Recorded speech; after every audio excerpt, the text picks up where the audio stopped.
Okay, so I'm going to tell a story that I made up, and I'm going to add other videos to help me tell the story. Uh, and it's a really wild story. It's a story about aliens and dead people and actors and singers and regular people, um, all kinds of things. It's a really wild adventure. Okay, so the story begins. It's the story of two little aliens. They are Foo Fighters, and they come from Saturn. And these two Foo Fighters, they're like two little balls of light that spin around and around the planet Saturn on one of their rings. And they jump from ring to ring and they spin around and they just have fun. They're lovers, these two little Foo Fighters. But they're not lovers the way we think of lovers because they're aliens and they don't have bodies the way we do.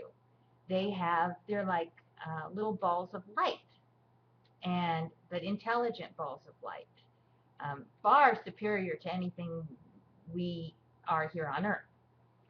So these two little Foo Fighters, along with all the other little Foo Fighters that go two by two, they go flying around the planet Saturn and enjoying themselves, hopping from ring to ring and talking with their friends and enjoying life. And one day, they decide, you know what, we're bored. And you know what, we see these weird little ripple things coming from planet Earth. Something's up with planet Earth. Something's going on down there. So they look through their high-powered emotional telescopes, and they see that planet Earth is killing itself with atomic bombs. So they all get together and they talk and they say, what are we going to do? We got to help those people. Look at them. They're killing themselves. They have no idea what they're doing. As a superior being, we need to go down there and help them. We've got to do something. We can't just let them kill each other. So the Foo Fighters get together and they assign a group of Foo Fighters to go down there and try to help. So they go down to planet Earth and they try to mess up the bombers that are bombing things during World War II. They play games with them, winging around the planet like they do back on their planet Saturn, and they goof off and they make them go off their track, and they do anything they can to make the bombs not drop, okay, to distract them. And they're doing this, and it's kind of working. It's kind of working, but not as good as it could because people are still dying, and then they see, oh my God, there's the Holocaust, and this is way worse than we thought it was, you know. So they go back to Saturn and they tell all their friends over there, what are we going to do? We got to do something. These people are killing themselves. So they hatch a plan. And what they decide is that they are going to go back to planet Earth and they're going to separate. Because the Foos, they come in twos, right? They're lovers, these two little energy sources. So what they're going to do is they're going to separate and they're going to go and embody different people because they don't have bodies, so they're just going to share. They're like in a carpool, okay?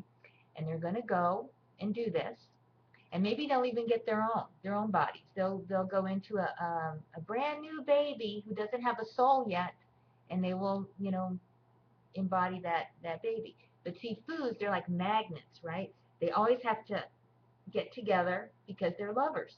They have to. It's just the way they are.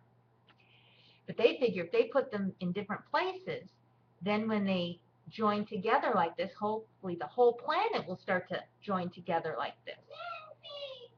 Yeah, that's how the story goes.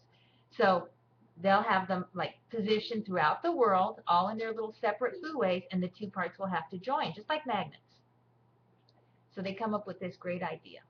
Okay, so the first Foo Fighters arrive on planet Earth with this great idea, and they're going to do this.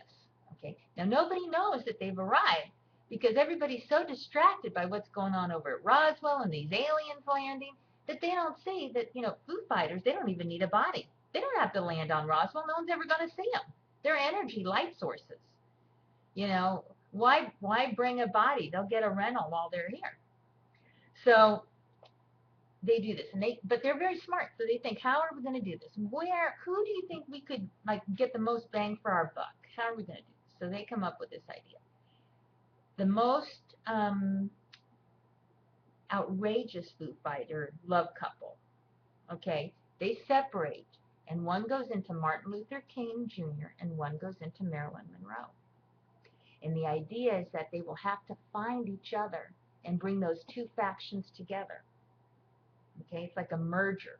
So they're going to merge Hollywood and all the atrocities that are going on in Hollywood at that time, okay, with the censorship and the House of Un-American Activities Committee and all of this, and they're going to sugarcoat it by putting it in Maryland because she's so beautiful, people get distracted, she can do whatever she wants, no one's going to arrest her, but she's smart. She knows how to kind of navigate the whole thing. And then they're going to put the other one in Martin Luther King Jr., who's going to try to change the world and get civil rights going and has great plans and great ideas for feeding everyone and for eliminating poverty. We're going to bring these two things together, okay? Sort of like a royal marriage in a way. You know how in history two countries would have the princess and the prince marry so that the two countries could join and it would create more territory and a union? Same kind of idea. So the Foo Fighters come, and one goes into Maryland and one goes into Martin Luther King. And they know it, though. Okay, Marilyn knows that she's a Foo Fighter, and Martin Luther King, he knows that he's a Foo Fighter too. But they don't know who the other one is. See, they can't know that part, or it won't work. But they are attracted. They know that they have to get together somehow.